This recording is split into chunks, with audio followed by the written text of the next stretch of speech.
Muito bem, voltando à nossa série de mensagens, estamos falando sobre essa preparação profética, da glória de Deus se manifestar na minha vida e na sua no fim dos tempos.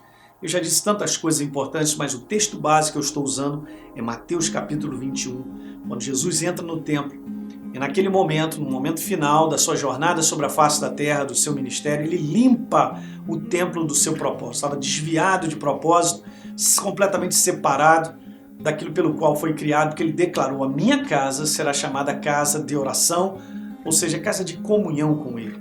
E nós temos que fazer essa separação. E nesse momento é o tempo que nós estamos vivendo, onde Deus está trabalhando muito na tua vida e na minha, separando coisas que impedem de nós termos um relacionamento mais vivo com a pessoa dele. E exatamente essa foi a primeira conclusão que nós tiramos, e eu comentei sobre isso, dessa associação com o fim dos tempos, que Deus está separando de determinadas práticas, de coisas que nos impedem de corrermos mais para Ele, de andarmos mais na Sua presença, de refletirmos mais a Ele, porque esse é o propósito pelo qual eu e você nós fomos criados, para andar com Deus e ser cheio da glória dele, ok, gente? Então, vou falar sobre a segunda revelação associada nessa passagem ao fim dos tempos. É super interessante. Eu quero ler novamente essa passagem só para você pegar aqui no verso número 12 de Mateus 21. Jesus então entrou no templo, expulsou todos que ali vendiam e compravam, derrubou a mesa dos cambistas, cadeiras dos que vendiam pombas. Depois no verso 13, agora, hein? E disse: está escrito, a minha casa será chamada casa de oração, casa de comunhão. E vocês transformaram ela em covil de salteadores. Veja, transformou algo que não poderia ser transformado naquilo.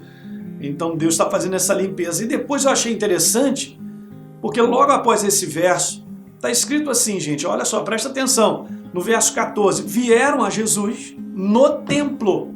Ó, aonde? Não foi do lado de fora. Jesus não estava no meio da rua. Logo em seguida vieram a Jesus dentro do templo e Jesus curou. Curou, interessante, não está escrito que ele curou todas as pessoas de tudo quanto é enfermidade, das mais variadas moléstias e tal. Não, interessante, porque são duas coisas bem específicas. Ele curou cegos e coxos. Veja que coisa interessante, gente.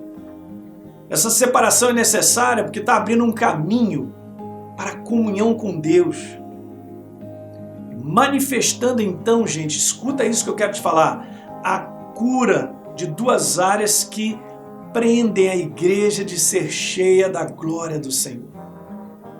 Quanto mais então nós vamos abrindo espaço para Deus, Ele vai nos curando dessas duas coisas que impedem que a gente tenha liberdade nessa glória, de crescimento nessa comunhão.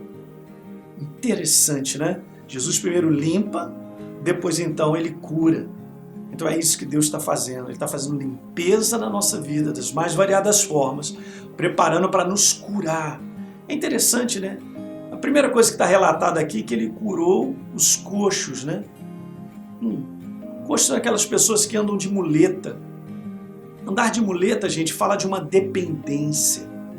E eu quero te falar, nesse tempo que nós estamos vivendo e para frente, Deus ele vai curar a mim e a você de uma dependência de nós mesmos, da nossa força humana, da nossa capacidade, do nosso talento, da nossa habilidade. É comigo mesmo, chá comigo e tal. Esse chá você não pode tomar, chá comigo e tal. Eu vou fazer e vou acontecer e tal. Ele está nos curando dessa dependência, dessa muleta que sou eu mesmo, dessa pessoa que quer dar solução para mim mesmo. Eu sozinho eu me viro, eu resolvo. Essa independência de Deus, isso é uma cura que Deus está processando na tua vida e na minha. Ele está curando a nossa independência dele. Nós daqui para frente vamos viver cada vez mais dependentes dele. E a segunda cura, dos cegos. Olha que interessante. Cegos está falando sobre falta de visão, sobre falta de percepção do que precisa ser visto.